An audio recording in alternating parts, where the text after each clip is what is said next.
অবশেষে দারুণ সুখবর পেয়ে গেলেন অন্তর্বর্তীকালীন সরকারের পক্ষ থেকে।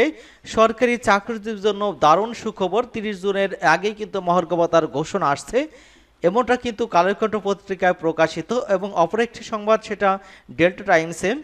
মহার্ঘ ভাতার দাবি যেটা, সেটা সচিবালয় কর্মকর্তা কর্মচারীদের সংযুক্ত পরিষদের মন্ত্রিপরিষদ সচিবের কাছে দেওয়া হয়েছে। এখানে আপনারা দেখতে পাচ্ছেন মঙ্গলবার 11 মার্চ এটা প্রকাশিত। তো চলুন মূল আলোচনায়। তবে তার আগে অনুরোধ থাকবে, আমাদের এই চ্যানেলে যারা নতুন আছে চ্যানেলটি সাবস্ক্রাইব করে আমাদের সাথে থাকুন। তো ভিউয়ার্স, আপনারা অবগত আছেন যে এই মহার্ঘ ভাতা নিয়ে কিন্তু দারুণভাবে একটা ধূম্রজাল সৃষ্টি হয়েছে, যে মহার্ঘ ভাতা দেওয়া হবে কি হবে না, এক এক সময় এক এক রকমের কথা কিন্তু উঠে আসছে। কেউ কোনো সময় বলছেন অর্থ উপদেষ্টা যে মহার্ঘ ভাতার বিষয়ে এখনো সিদ্ধান্ত হয়নি। অপরদিকে আমরা দেখতে পাচ্ছি সিনিয়র সচিব ডক্টর মোখলেসুর রহমান কিন্তু বলেছেন যে মহার্ঘ ভাতা দেওয়া হবে। এবং বারে বারে এই টালমাটাল পরিস্থিতি কিন্তু আবার কিন্তু দাবি এখানে বলা হচ্ছে যে মন্ত্রিপরিষদ সচিবের কাছে মহার্ঘ ভাতার দাবি জানিয়েছেন বাংলাদেশ সচিবালয় কর্মকর্তা কর্মচারীদের যে সংযুক্ত পরিষদে, সেই সঙ্গে সংগঠনটি আরও কিছু দাবি পেশ করা হয়েছে। মঙ্গলবার 11 মার্চ সংবাদ মাধ্যমে পাঠানো এক বিজ্ঞপ্তিতে এই তথ্য জানানো হয়। বিজ্ঞপ্তিতে বলা হয় যে বাংলাদেশ সচিবালয় কর্মকর্তা কর্মচারীদের সংযুক্ত পরিষদ তার পক্ষ থেকে মঙ্গলবার সকালে মন্ত্রিপরিষদ সচিবের সঙ্গে কিছু দাবি বাস্তবায়নের বিষয়ে আলোচনা হয়েছে।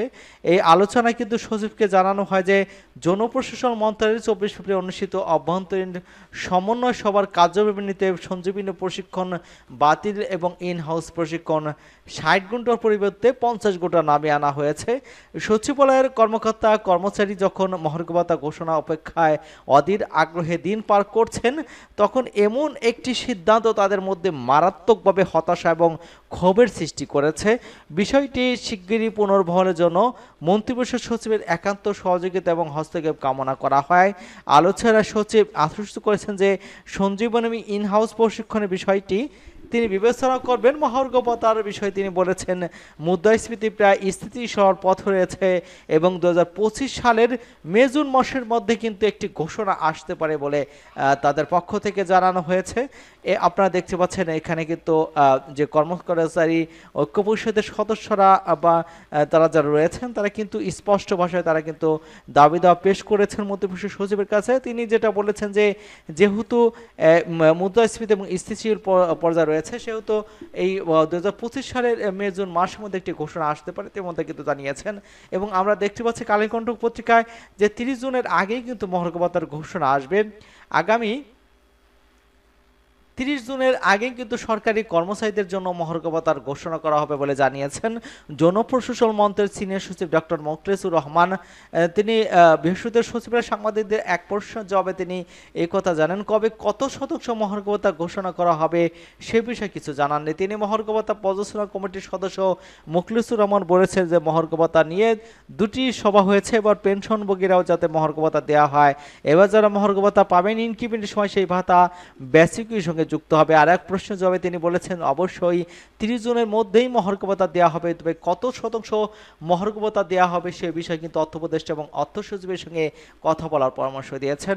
মহার্ঘ ভাতা ঘোষণার পরেই সরকারি কর্মচারী যারা রয়েছেন তাদের জন্য বর্তমান চালু থাকা 5% হারে মনোনয়ন অব্যাহত থাকবে কিনা সে বিষয়ে কোনো তথ্য জানতে পারেননি জনপ্রশাসন সচিব। তিনি বলেছেন যে অনুমান করে বলা ঠিক নয়, আপনারা অর্থ উপদেষ্টা এবং অর্থ সচিবের সঙ্গে কথা বলেন।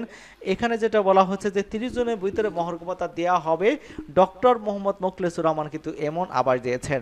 এবং আমরা ইতিমধ্যে দেখেছি যে বারবারে একবার অর্থ উপদেষ্টা বলেছিলেন যে মহার্ঘ ভাতার সে সিদ্ধান্ত হয়নি, তার পরিপ্রেক্ষিতে কিন্তু 7 ফেব্রুয়ারি 11 থেকে 20তম গ্রেডে যারা কর্মচারী ঐক্য পরিষদে রয়েছেন তারা কিন্তু প্রধান উপদেষ্টার সাথে সাক্ষাতের জন্য গিয়েছিলেন যমুনায়। সেখানে কিন্তু প্রধান উপদেষ্টার যে এপিএস সাব্বির আহমেদ রয়েছেন তার সাথে দেখা করেছেন এবং তিনি তাদের স্মারকলিপি গ্রহণ করেছেন এবং তাদেরকে বলেছেন যে আপনাদের বিষয়ে কনসার্ন আছেন প্রধান উপদেষ্টা এবং আপনাদের দ্রুত দাবি দ্রুত সময়ের সমাধান দেওয়া হবে, এমনটা কিন্তু তাদের পক্ষ থেকে জানানো হয়েছে।